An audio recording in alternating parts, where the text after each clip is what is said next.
God,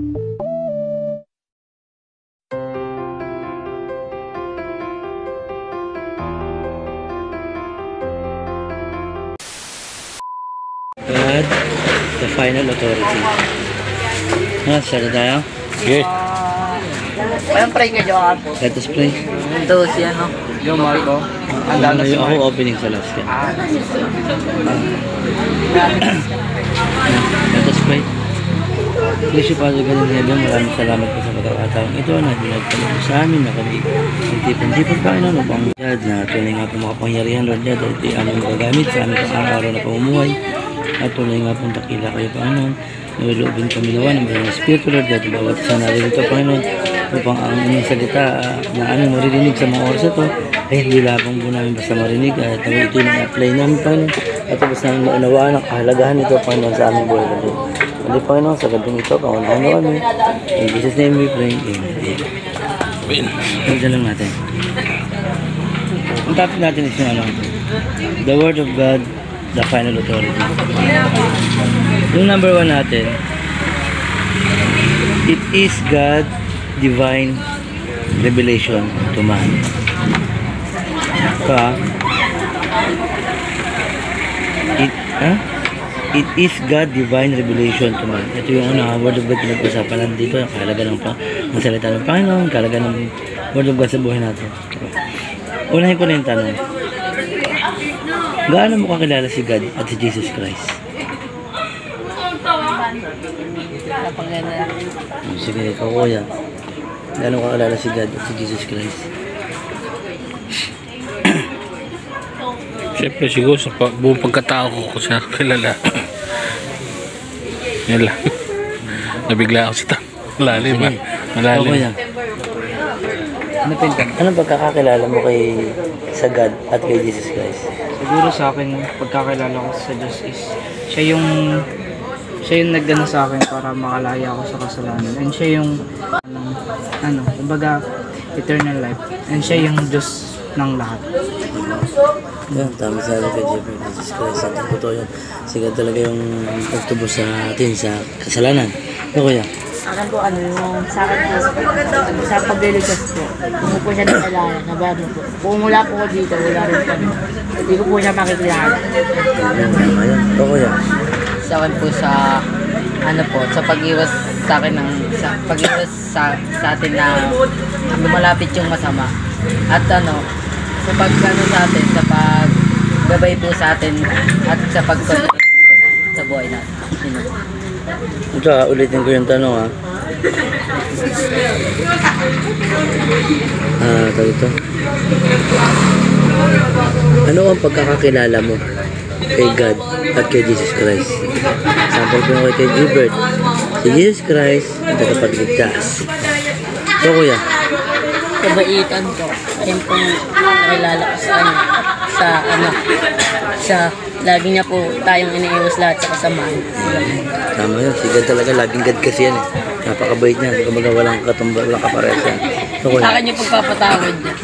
Ayun. Tsaka yung pagiging mapagligtas. Yun. Tama yun. Kasi di mo, kumbaga hindi tayo karapat-dapat. Pero dahil sa pag-ibig niya sa atin, tinatawad niya tayong lahat sa ating kasalanan, di ba? Ako share ko lang yun sa akin. Ako hindi ko rin ito nasagot Ang sagot ko lang din, medyo malapit lang yung sagot ko. Kasi, ang sagot ko kasi, si God, siya yung binigay niya, yung bugtong anak niya na si Jesus Christ, para iligtas tayo sa kasalanan. Mortal na kasalanan at sa kamatayan. May mas magandang sagot dun Although tama naman ang sagot natin, may isa kang sagot na. Si God kasi, siya yung creator. Siya yung gumawa na lahat. Diba?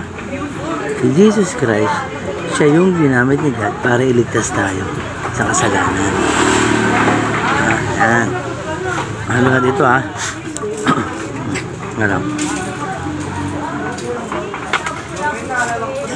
Topic natin una yung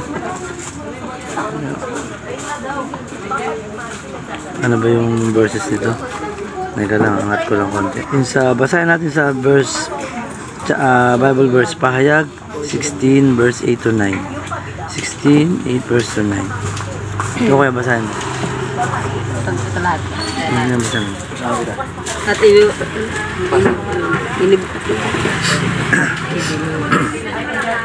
ibinuhos din ng ika-4 na anghel ang laman ng dala niyang mangkok sa araw at ito'y binigyan ng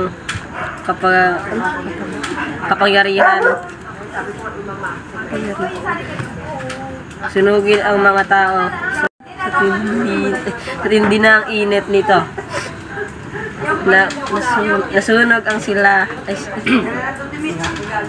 nasunog nga sila, ngunit sa halip na magsisi at talikuran ang kanilang mga kasalanan at magpuri sa Diyos, nilapastangan pa nila ang pangalan ng Diyos na may kapangyarihan magpadala ng ganang mga salot. Ano, diba? Sabi ni Kuya, pahayag itim. At binuhos din ng ika-4 na anghel ang laman ng dala niyang mangkok sa araw at ito'y binigyan ng kapangyarihan sunugin ng mga tao sa tindi ng init nito. Nasunog nga sila ngunit sa halip na magsisi at talikuran ng kanilang mga kasalanan at magpuri sa Diyos, napastangan pa nila ang pangalan ni Diyos na may kapangyarihan magpadala ng ganoong mga sakit. Sige, ito yan eh. Baby, copy. Hindi natin. It is God, divine revelation to man. Dito kasi natin makikilala ang Diyos pag lagi tayo kasi nagbabasa ng Bible, mas lubos natin siya makikilala.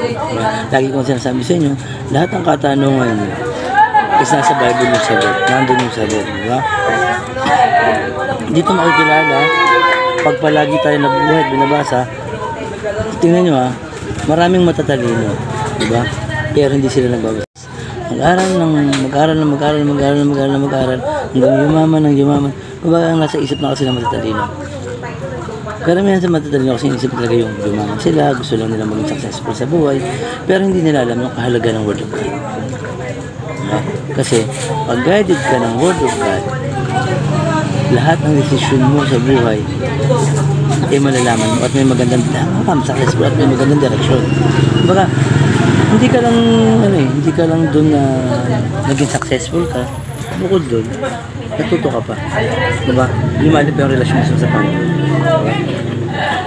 Ito, maraming matatalino pero mangmang sa Biblia. Si Jesus Christ ang ginamit para maparamdam sa atin ng Panginoon na mahal niya tayo. Yun, diba?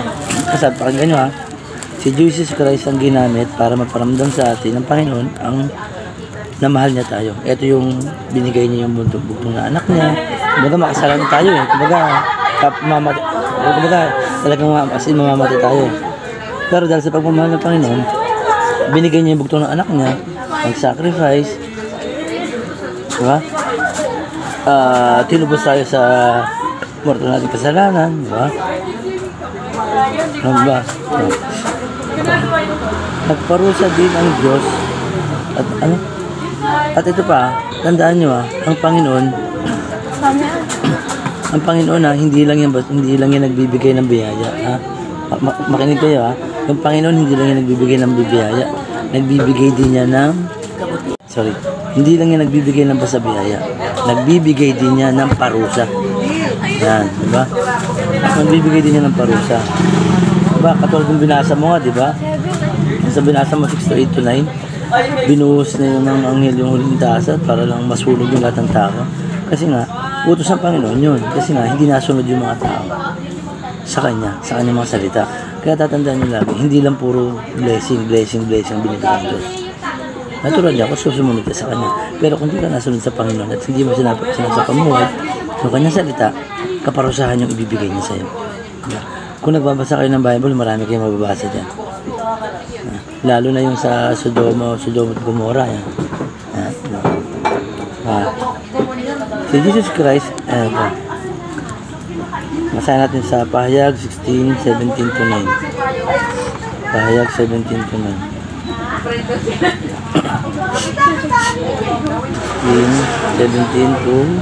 17 to ano to? 19. Para mga kuya.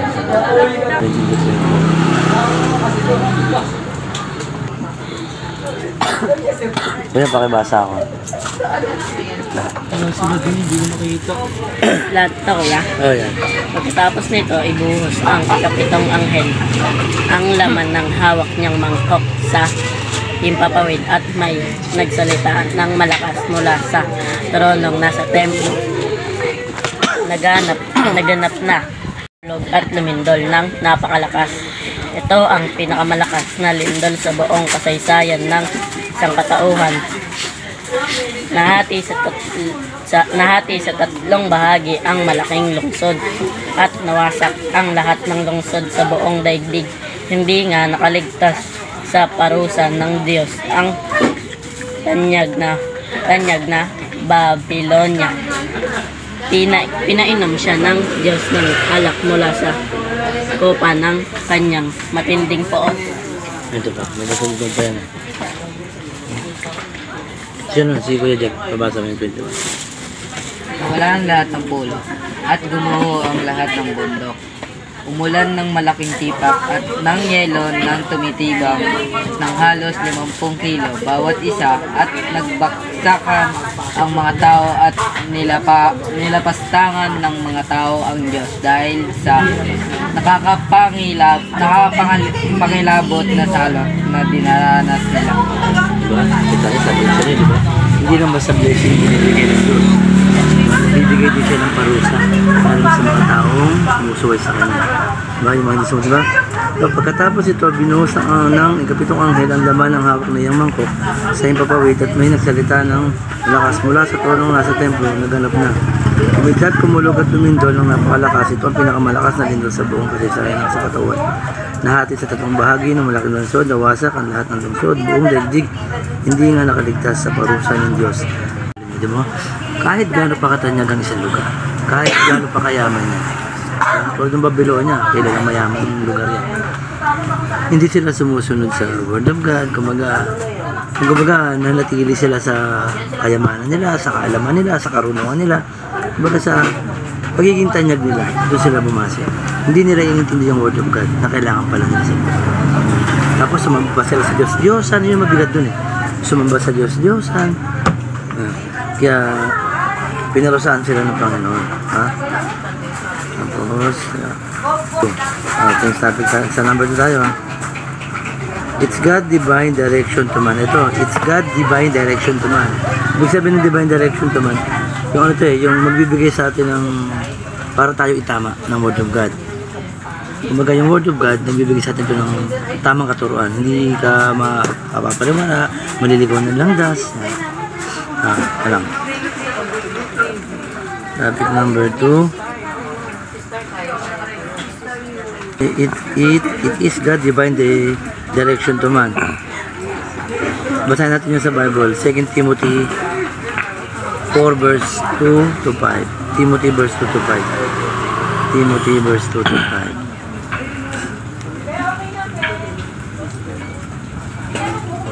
Parang ka-focus ka.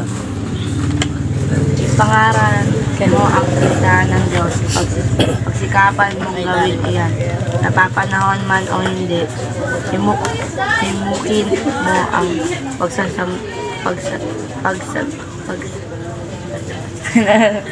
Sige, kaya mo yan. Huwag ka mahiya. pagsabihan ang mga tao at palakasin ang kanilang loob sa pamamagitan ng matiyagang pagtuturo, sapagkat darating ang panahon hindi na sila makikinig sa wastong katuruan. Halip kundi nila ang kanilang hilig, maghanap sila ng mga tagapagturo ng walang tuturo, kundi ang ibig lamang nila marinig. Hindi na sila makikinig at katotohanan, sa halip ay ibabaling ang kanilang pansin sa mga alamat. Meron pa yan. Ito. 5 yan, 5. Ngunit ikaw maging may nahon ka sa lahat ng oras. Magtiis ka sa panahon ng kahirapan. Gampanan mo ang tungkulin ng isang mangangaral ng magandang balita at pagbutihin mo ang iyong paglilingkod. Amen, diba? Sabi nga kasi yung sabi ka sa Word of God divines give us a direction, diba? Tapos, pagsikapan mong gawin iyan, napapanahon man o hindi, himukin mo at pagsabihan ng mga tao at palakasin ang kanilang loob sa pamamagitan ng matigang pagtuturo. Yan, ito tulad yan. Kami nila, kaya kami mga leader. Kaya kahit si Gilbert, alam ko, nag-evangelism ka, diba? Kumbaga, meron kasing tenet na habang nagtuturo ka, maraming distraction, maraming walang agaw attention. Kumbaga, kahit ano pa yung, kasi lagi tandaan nyo, hindi ba yung sinasabi ko lagi? Sa mga oras na ganito, lagi tayong gumagawa ng ganito para sa Panginoon. Na andyan din yung kalaban. Kumikilos din yan para agawin ang atensyon natin. Kaya sabi nga dito, di ba? Maging matayaga, no? Pagsikapan mong gawin iyan, napapanon mo o hindi, himukin mo at pagsabihan ng mga tao at palakasin ang kanilang loob sa pamamagitan ng matiyagang pagtuturo. Pagtataga nga, kahit na distract sila, na obstruction sila, kahit wala itong obstruction sa paligid, kumbaga tuloy lang sa pagturo. Kasi hindi naman tayo nagtuturo o nagsishare ng Word of God para sa mga nakapaligid sa atin. Kumbaga nagtuturo tayo, hindi tayo nagtuturo para sa ng Word of God para sa pansarili lang natin. Ito para siyempre sa kapwa natin, sa pangkalahatan. Siyempre, bilang kunwari ako, si Gilbert, alam namin ng Word of God. Siyempre, hindi din namin i-share sa inyo. Kumbaga, sabi nga, share your blessing. Hindi lang blessing na basta as material. Mas pinakadabas kasi yung Word of God. Kasi nagagamit yun sa pang-araw-araw na pamumuhay, magiging sandata nyo, magiging pagsubok sa nating trials. Sapagkat darating ang panahon, hindi na sila makikinig sa wastong katuruan. Ito na. Sa halip, susundin nila ang kanilang hilig. Ito, sabi. Sapagkat, kasi pag hindi nga naging matyaga, darating yung araw, yung mga tinuturuan natin, hindi na yun makikinig. Piliin nila kung ano lang yung alam nila. Yan. Sa masayang pagsasaya sa mundong ibabaw, sa makamundong pamumuhay. Yan. Maghahanap sila ng mga tagapagturo na walang ituturo kundi ang ibig lamang nilang marinig. Ayan, ito yung marunong marinig. Ibig sabihin, ito yung mga advice. Yung mga advice sa mga kaibigan natin, kapwa natin, na alam naman natin na minsan ikakasama natin, pero tinutuloy pa rin natin. Kasi nagbubunga ng kasalanan.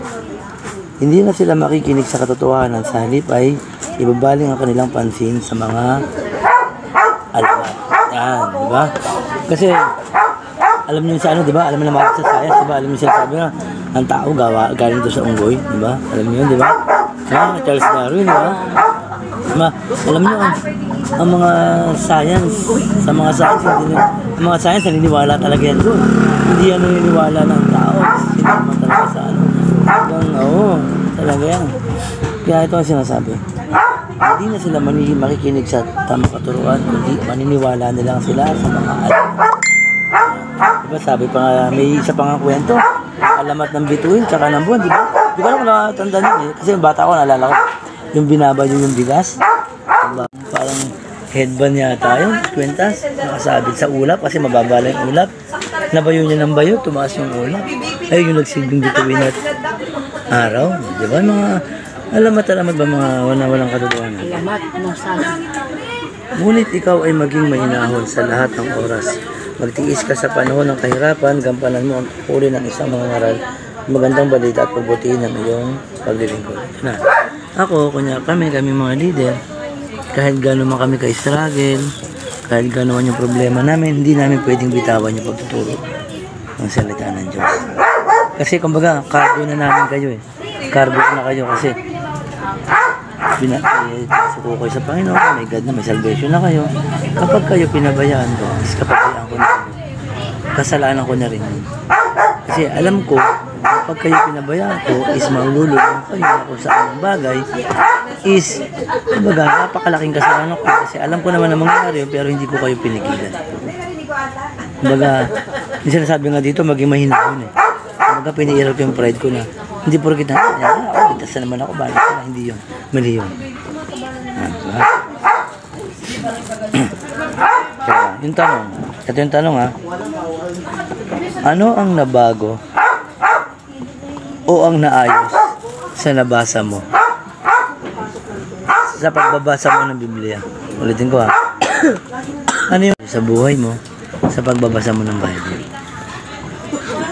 Ikaw kuya, ikaw nagbabasa ka ng Bible. Ano yung nabago sa'yo na ayos sa buhay mo sa pagbabasa mo ng Bible? Tama na po. Sa akin po yung yung nabago ko sa akin yung kapag kapag gumawa ka po na kasalanan po. Parang nabago na po sa akin yun hindi na minsan na lang po minsan yung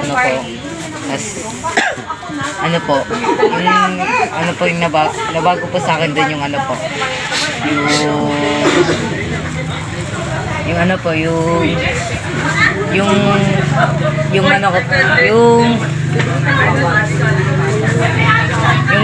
binasa ko po yung Bible, parang gumaan po yung pakiramdam ko.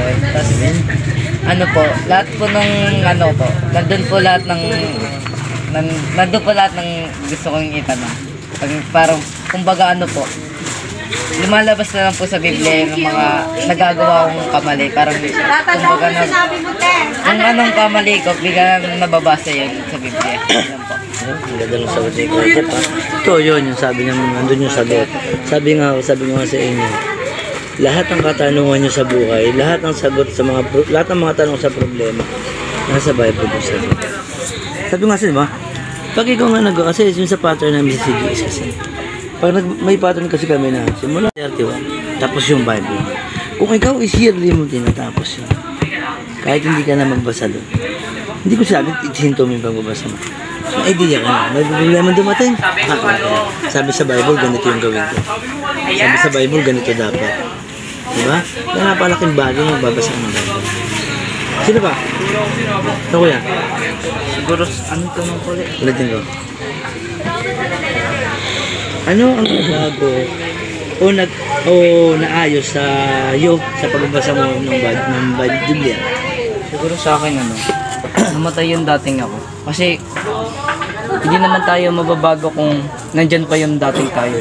Kumbaga, hindi natin malalagyan ng tubig yung punong lagayan. Kailangan, kumbaga nangyari sa akin, pinatay ni God yung dating ako na makasalanan and pinalitan niya ako ng may Jesus Christ sa buhay. Hindi sabi kasi kumbaga sinurrender mo kay God and buong puso mo siyang sinasamba or pinagpupurihan is namamatay yung dating ikaw and nagkakaroon ka ng bagong ikaw. Katulad na sinabi sa 2 Corinthians 5:17 anyone who is joined to Christ is a new being. Kumbaga sabi dito, kung sino man yung makipag-join kay Christ is bago ka na, bago na tayo. Bagong ikaw na. Oo, kumbaga bagong tayo na, bagong lahat.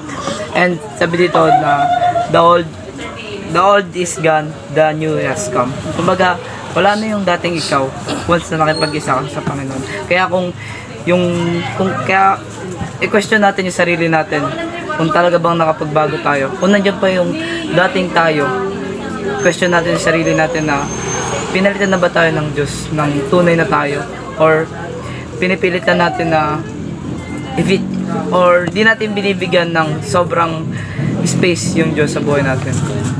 Diba?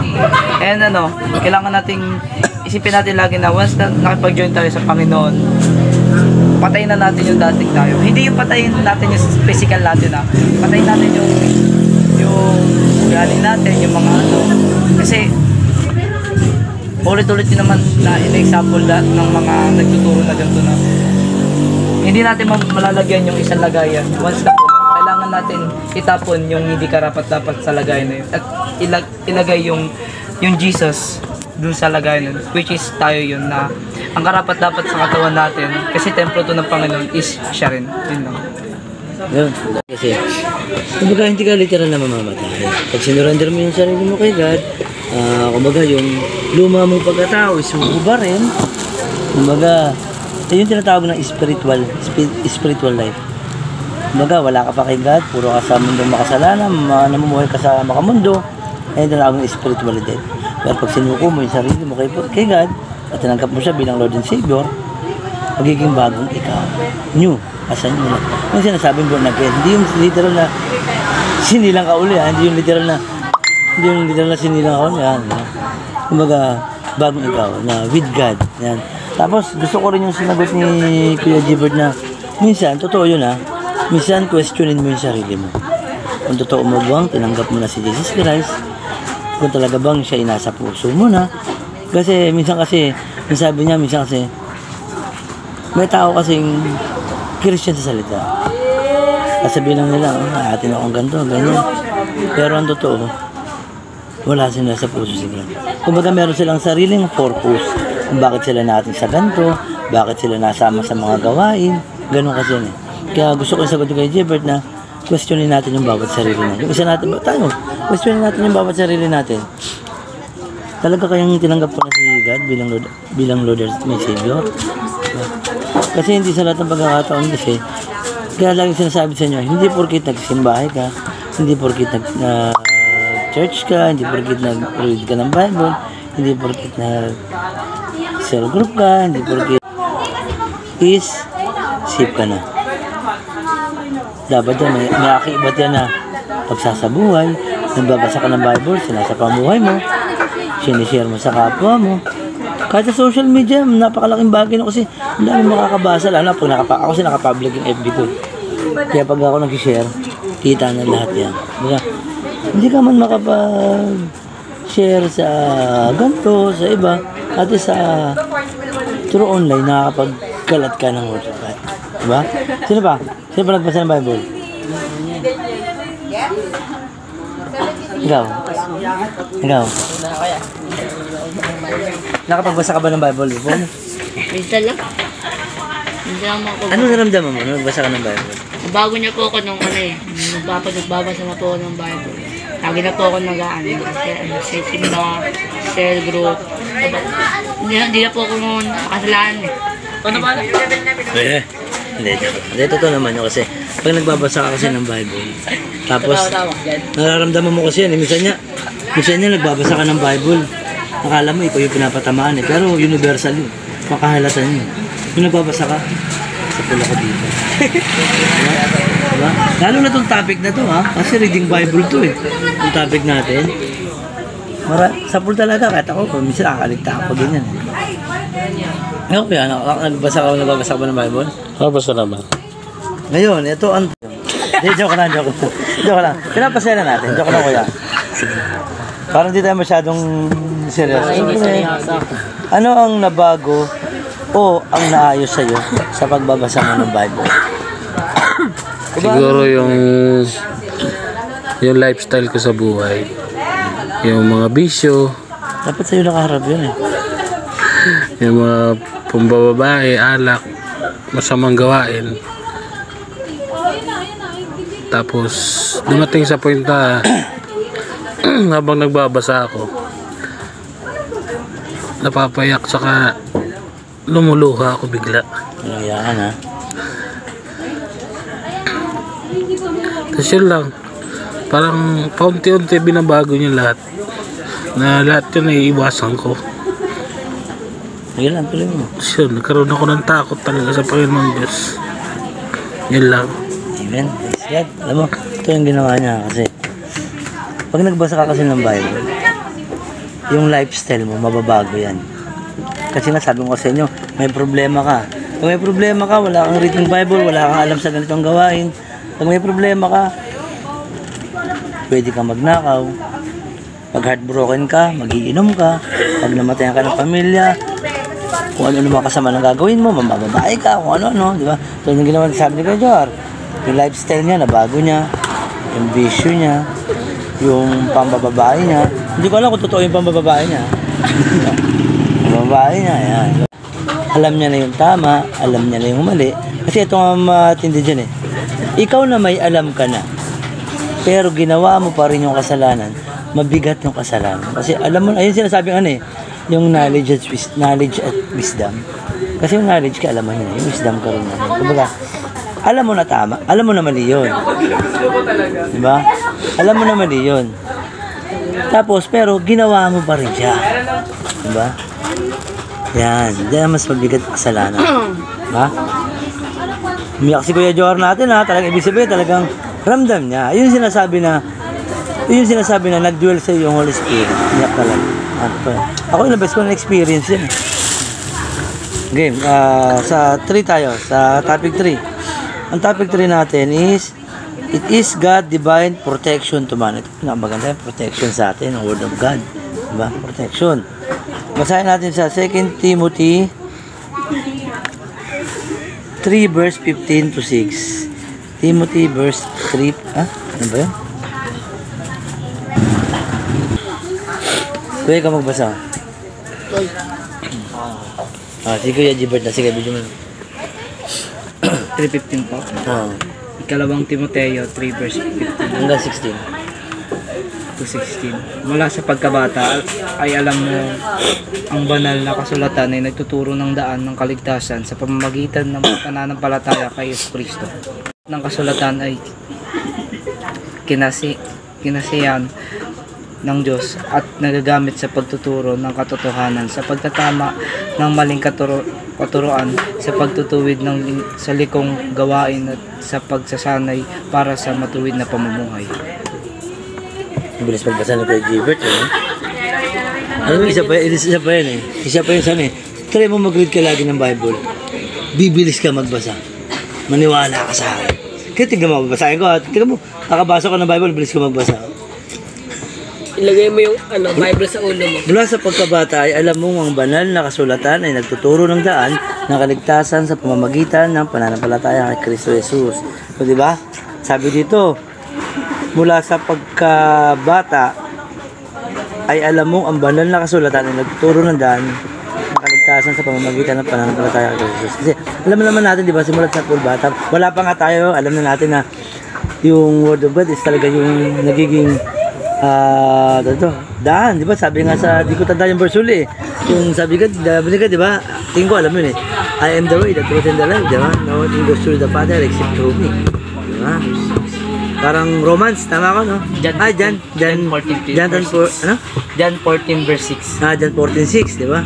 I am the way, the truth, and the life, no one goes through the Father except through me. Di ba? Bilis ko magbasa eh, no? Kabisado ko kasi. Diba dito sa number 16, ang lahat ng kasulatan ay kinasihan ng Diyos.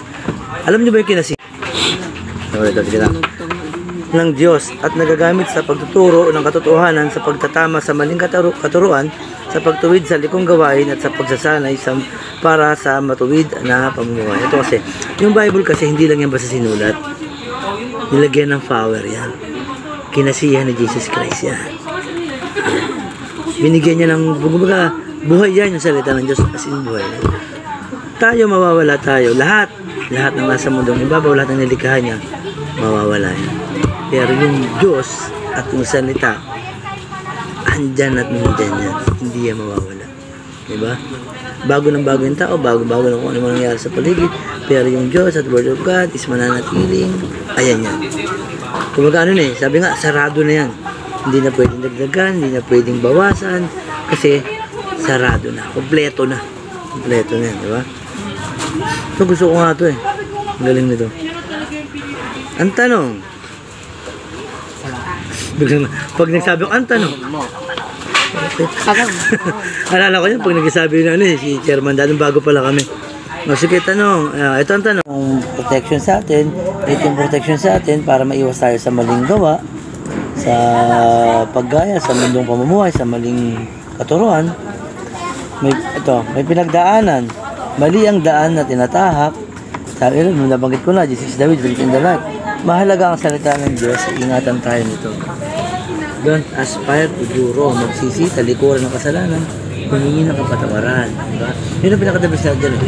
Tanggapin mo si God bilang Lord and Savior, tapos humingi ka ng kapatawaran sa yung mga kasalanan, at surrender mo lahat. Hindi pwedeng, Lord, ito na yung kasalanan ko. Tandaan mo, alam niya kung ano yung sa puso mo, nasa isip mo.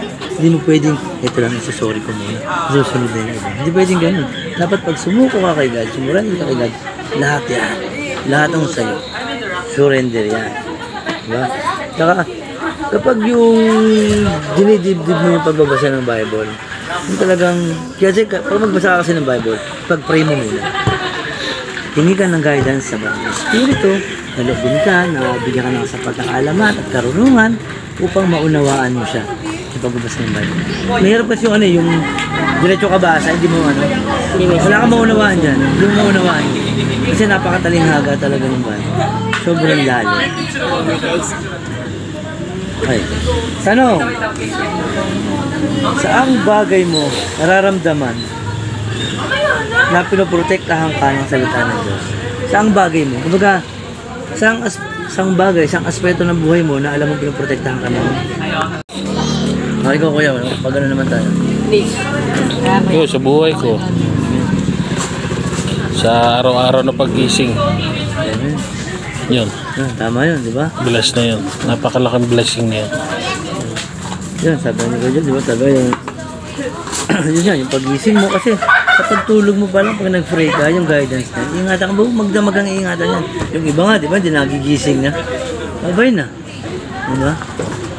Pero pag guidance ka ni God, sa pagtulog mo pa lang. Kaya nga sabi nga, everyday gising is a blessing. Diba? Yung Kuya Bert, saan bagay mo naramdaman na pinoprotektahan ka ng Diyos? Ano po? Anong tanong po ulit? Saang bagay mo nararamdaman na pinoprotektahan ka ng Diyos? Siguro sa akin, physical and spiritual. Kasi, hindi naman pwedeng physical lang. Kasi nga, blessed tayo na maingatan tayo sa physical. And, kumbaga maano pa tayo kung malalaman natin na, kasi, hindi naman basta-basta yung spiritual natin eh. Kasi kung hindi tayo iniingatan o hindi tayo biyabantayan ng Panginoon, kung tayo lang, di ba nga, yung kalaban niya is paborito tayo. Kumbaga yung kalaban niya is, kabisado niya yung Bible eh.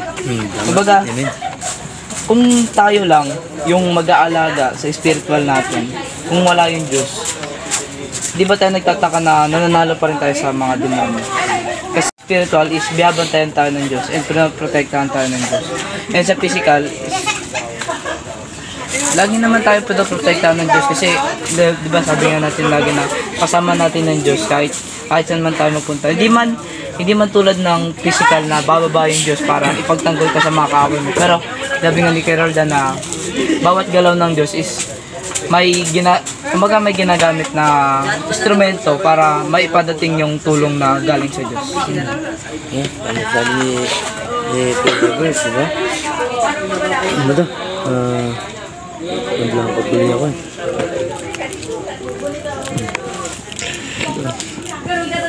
Kasi, totoo yun.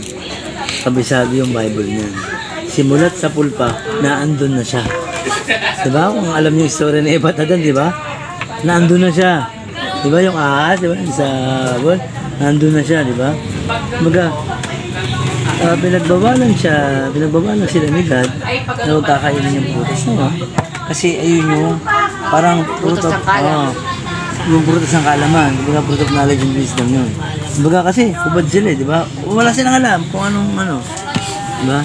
Pero naudyukan pa rin sila. Kaya sabi ko nga sa inyo, sa lahat ng gawain, kahit sa mga oras na to, yung kalaban nandiyan sa paligid niya. Si God, nasa ligyan natin si God. At laksa-laksang anghel ang nagkakasiyahan ngayon kasi nandito tayo nag-uusap-usap sa Panginoon at ang pupuri. Pero yung kalaban nandiyan lang sa paligid niya. Hindi mo nga alam, baka nakapasan sa yung yun. Conclusion na tayo. Conclusion. Kasi hinabol ko yung oras ng pasok ba ka sa champion? Malapit na po. Nanalo pa lang. Galingan mo. Kaya mo yan. Dapat mag-MVP ka rin ha. Kasi MVP ako 1 day. Conclusion. Yun ha. Nagsabi sige ha. Pag nag-MVP ka, sagot ko milk mo isang linggo. Araw-araw milk tea. Conclusion. The word is the only manual for human being to live in line with the will, purpose, and plan of God. Tignan nyo ha. The word is the only manual for human. Ibig sabihin, ito yung manual ng buhay natin. Yung salita ng Panginoon. Kaya, pag nagbabasa ka ng Bible, sa pamuhay mo siya, guided ka niyan sa lahat ng aspeto ng decision mo, sa mga decision making mo.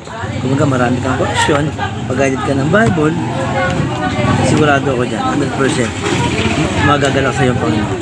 Diba? Tanong, natutunan mo. Sa kabuuan. Hindi, okay na yan. Ikaw, sino ba sinabi kong ano? Prayer, closing prayer? Pag-pray mo si Kuya Joara, birthday niya nung ano eh. Happy birthday. Pag-pray mo ha, sige. Sige, wag mo. Salamat sa lahat. Basta pag-pray mo si Kuya Joara. Yes, Father God of Heaven. Salamat po sa kay Joara. Kaya niyo po sa Joara sa kanyang pag-uwi. At saka, sana po huwag niyo po kami ilagay sa pahamakan. Tataas ko rin po ang team nila kaya Jefferson, nalayo niyo po sila sa pamahakan. Huwag niyo po silang injured. Salamat po kay Roldan na di siya nagsawang turuan kami. Salamat po dahil siya yung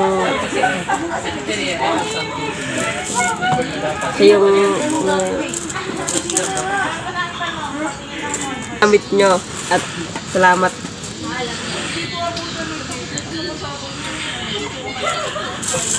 Ito rin po ang papa ni Kuya Roldan na sana po ilayin niyo po siya sa kapahamakan at sa sakit. Amen. Amen. Thank you. Diba, ang haba ng prayer niya, di ba? Basta pag sanayin niyo yung sarili niyong nag-prayer lagi. Kasi pinaka-the best kasi isa sa mga the best kasi yan eh. Yung pag-prayer kasi powerful yan. Lalo na kung marami kayo nag-prayer, napaka-powerful niyan. Kaya nga, tingnan niyo yung sa weekly prayer natin, di ba? Monday hanggang Sunday. Di ba Monday hanggang Saturday yata? Ito yun. Kumbaga, una, pag-pray natin yung pagpapapuri sa Panginoon, salamat. Pangalawa, yung church. Pangatlo, mga leader. Or nation. Kaya wag nyo kaya sanayin nyo lagi mag-prayer.